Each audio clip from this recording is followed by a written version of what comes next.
Кыргыз Республикасынын эмгек сиңирген мугалими Гапыр Мадаминов билим берүү жана илим министринин коомдук башталыштагы кеңешчиси болуп дайындалды. Бул тууралуу министрликтин маалыматында айтылат. Маалыматка ылайык кечээ 16 мартта министр Каныбек Иманалиев Гапыр Мадаминов менен жолугушкан. Жолугушууда Мадаминов мектеп ата-эне бала байланышынын маанилүүлүгүнө токтолуп, директорлор мектебин жана креативдүү мугалимдер кеңешин түзүү зарылдыгын белгиледи.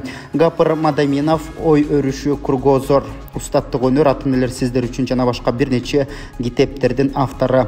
Лейлек районундагы номер 3 эксперименталдык гимназиясын негиздеген.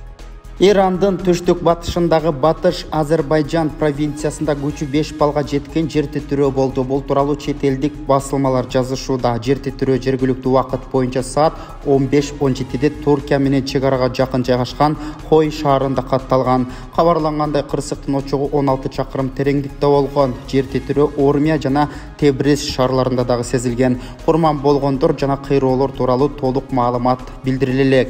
28 январда Хой шаарында күчү 5,5 балга жеткен жер титирөө болуп, 3 адам каза болуп, 1167 адам жаракат алган айтылган. Бүгүн 17 март саат 12:00 Тартан Орус майрамына карата даярдык көрүү максатында Бишкектеги Ала Тоо аянты унаа кыймылы үчүн жабылды. Бул туурасында милициянын кайгуул кызматынан кабарлашты. Маалымдалгандай, Эркиндик бульвары, Чүй, Панфилов, Абдумомунов, Орозбеков жана Разаков көчөлөрү 22 мартка чейин унаалар үчүн жабык болмокчу. Кыргызстандык студенттер Сербияда гранттык негизде билим ала алышат. Бул тууралуу макулдашууга Маданият, маалымат, спорт жана жаштар саясаты министринин орун басары Марат Тагаев Сербия мамлекетиндеги иш сапарында жетишилди. Маалыматка ылайык, Сербиянын тышкы иштер министрлигинин өкүлдөрү менен сүйлөшүүдө Сербиядагы тынчтык программасы боюнча кыргызстандык студенттер үчүн 5 гранттык квота бөлүү тууралуу макулдашууга жетишилди. Студенттер толук гранттык негизде окушмакчы, жатакана жана тамак ашы дагы камтылган. Андан тышкары ай сайын 15 000 динар стипендия алышмакчы.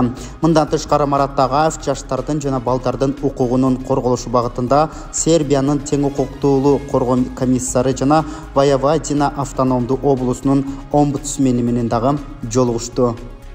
Бишкек шаарында кыргыз күрөшү боюнча өлкө чемпионаты өтөт. Бул тууралуу Дене тарбия жана спорт департаментинин басма сөз кызматы билдирет. Мелдеш 18 март күнү Каба Улук Кожомкул атындагы спорт ордосунда болмокчу. Спортчулар 55, 60, 66, 74, 84, 96 килограмм салмак категорияларында көч сынашмакчы.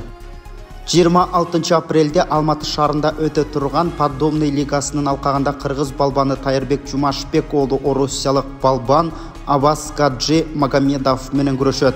Эки балбан 61 килограммга чейинки салмак категорияда көч сынашмакчы.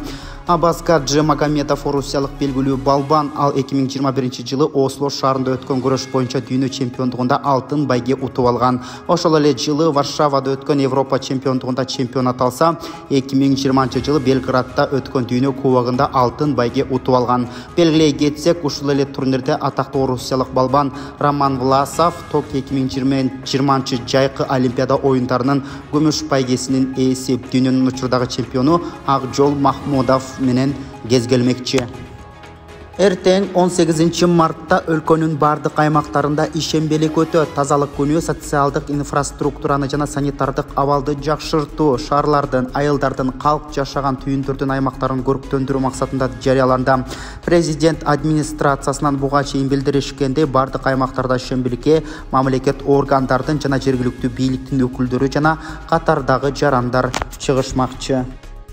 Күнүбүздүн маанилүү кабарлары мына ушулар болду. Ак Кеме YouTube каналына катталып, күндүн маанилүү жаңылыктардан биринчилерден болуп кабардар болуңуздар. Лайк басканды унутпай, башкалар менен бөлүшүңүз.